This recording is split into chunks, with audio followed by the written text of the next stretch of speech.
一度こうして顔を合わせてお話ししてみたかったのですよ。Yeah, the jury's still out on that point, Mr. Extra Emo Rorschach. We open this week with Sensei trying to ask Arona to use her Find My app again on Hoshino's phone, but I guess Sprint doesn't cover underground bunkers, overpriced junk. And before he could dig any deeper, he got ding-dong ditched. Don't you just love how TikTok has dug up some old and annoying pranks from back in my day, where they should have stayed. Still, at least the prankster left behind a little present. It was a map that led him to a familiar-looking building where the bad adults gathered. And the big bad introduced himself as Black Suit because, yeah, that's absolutely the most distinct character trait you got going there, dude. Or maybe he really does relate with those TikTok pranksters and their choice of clothing. Also, you do realize you're going to end up with a rather unfortunate acronym. I mean, obviously, you're not a Bachelor of Science. Anyway, he revealed that their real target up until now wasn't really Abitos, but rather just Sensei. And from here, we just got all of the exposition dumping, including who BS worked for Jumadria, which is kind of another religious practice, at least from what I've read, with it being when they assign numerical values to Hebrew characters in particular names. In this case, I think the Blue Archive writers interpret that as being like the number crunching that evil corpos do, especially when they cook the books, which I think this guy could do with just his head. Anyway, they wanted Sensei mostly because he was such an enigma and wildcard that they at least wanted to keep an eye on, which, yeah, after 11 episodes of not much development, all I can say is, same dude. Of course, he refused Mr. BS, revealing that he was only interested in getting Hoshino back. He even argued that she still belonged to them since he'd even signed the release forms. Again,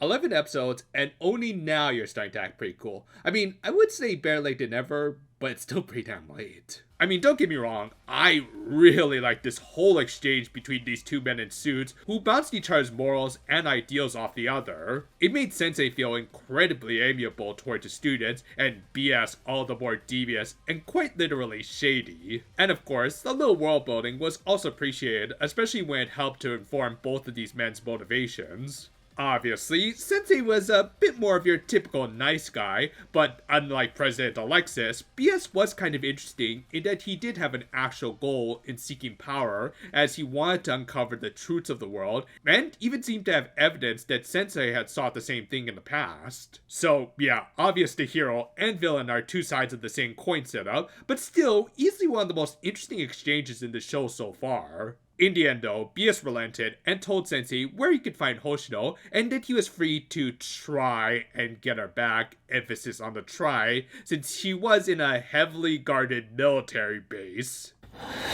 お話できてよかったです。またいずれどこかで。Yeah, let me just check something real quick, and yep, black suit slash Sensei is definitely a thing. And also, this gender bent version of black suit looks really damn cute. The next day, the task force of course decided to go save Hoshino after they decided on how they should welcome her back, which at least gave Nonomi a few more lines in the show, though yeah, I'm really starting to understand why everyone just calls her Hoshino's sidekick. In any case, for an operation like this, they would need some backup. 便利屋は確かに私たちのことを助けてくれましたが If you bring them in again, y'all are gonna fade into the background because of Aru's main character energy. Thus, they decided that instead of going straight to Hell for help, they went to Trinity for some holy assistance. And fortunately, they had friends on the inside, like Faustchan, and the school itself was kind of quirky. Yeah, I'm guessing this girl is a BS slash Sensei shipper. However, their leaders in the Tea Party were a little less cooperative. どうしましょうねどちらをいただこうかしら Well, to be fair, I do think she's had her fill of Precure crossovers for a good while.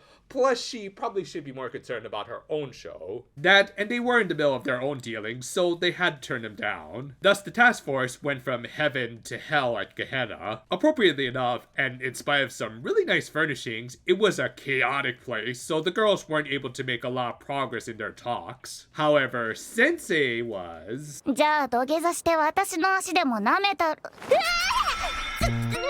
a man of all of the cultures. 風紀委員会も結論は保留か大丈夫やれることはやった。 Can't argue against that. Finally, they just kind of relented and actually tried to get help from the 68ers, but were confused when their home address was in a park, which, come on, how overly sheltered are all of y'all when that's a surprise to you? Or do I just live in an area where that's all too commonplace? Please tell me it's the former. Fortunately, they would find them at the new Shiba Ramen location, which the furry chef managed to build with the stolen bank money, which, okay, I'll lay off the Mark Bills thing. Also, high blatant cameo characters who, even a total noob to this franchise, can tell have to be pretty important in some way. Anyway, surprisingly enough, Aru didn't immediately release the main character energy and also refused, but the episode still ended with the task force heading to the Kaiser Corps PMC and hoping that they'd get their big Avengers Endgame moment that would at least feel a little less forced than with Star Wars. Well, it took a little while, but this is the first episode where I can safely say it was really damn good, thanks to Sensei of all characters. I mean, don't get me wrong, I never hated the guy or anything, but he just never really stood out, and yet everyone praised him to hell and back without actually showing us, the viewers, anything really substantial. Here, not only did he come off as pretty badass, but also a total Chad. I guess it's only appropriate that an episode like this came out on Father's Day because, man, he was able to pull off that energy really well. Just this exchange between Sensei and BS was a major highlight of this episode, along with something else in this very same episode. But yeah, just from a story standpoint, it both established a likely final boss organization in Gematria and explained the motivations of a major protagonist and antagonist. I live for moments like this in any of my stories, where characters' motivations, especially that of the hero and villain, are strongly tied with the world they live in. It benefits every party involved and makes it all feel like a complete tale. Again, one of my biggest criticisms of the show has been how it's felt more like the Shiroko and Hoshino show, so spending an episode with Sensei, and even a little Nonomi and Seika, felt like a much needed change up. It didn't totally justify their lack of screen time, but at least evened things out a little more. It was also fun to briefly see the other schools. Again, I don't know about all of these cameos, but the characters who matter had their moments, especially Iori. Yeah, even I could tell this is probably going to become a big meme in the fandom, deservedly so. And overall, this is just a great episode in terms of world and character building with a ton of personality. The finale draws near, but no matter what comes of it, at least Sensei can definitively say he at least reached the peak.